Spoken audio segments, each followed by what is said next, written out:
এখন কিন্তু বর্তমান সমাজে মানে ইটের প্রচলন কমে গেছে, এরা রেডিমেড একেবারেই ওয়ালগুলো তৈরি করতেছে। এরা খুব ভালো হবে, চাইলে কিন্তু সবাই এগুলো ইউজ করতে পারে, সুন্দর লাগতেছে কিন্তু মানে।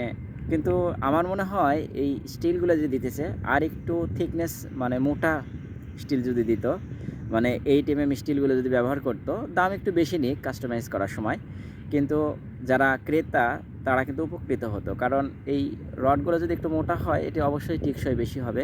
যদি আমি একটা দেওয়াল যদি আমি নির্মাণ করি, যদি 10,000 টাকা আমার বাজেট থাকে আর 2,000 টাকা যদি বেশি লাগে, আর সেই 2,000 টাকার কারণে যদি 20 সাল বেশি চলে, 20 বছর বেশি আমার জিনিসটি টেকসই হয়, তাহলে আমি মনে করব সেটাই ভালো। তো দেখুন কীভাবে তারা কত সুন্দরভাবে একটি মেশিনের মাধ্যমে একেবারে শুকনো মশলা দিয়ে যখন ভাইব্রেশনটি চালু করলো, সাথে সাথে কিন্তু ভাইব্রেশন চালু হওয়ার সাথে সাথে কিন্তু সেখান থেকে পানি বের হয়ে আসছে সে কংক্রিটের থেকে। আর কেমিক্যালগুলো তারা দিয়েছে একেবারে শুকনো কেমিক্যাল দেওয়ার কারণে পরবর্তীতে কিন্তু দেখুন খুব সুন্দরভাবে কিন্তু ফিনিশিংও হয়ে গেল। আমরা একেবারে ফাইনাল স্টেপে দেখব তারা কত সুন্দর ফিনিশিং করতেছে।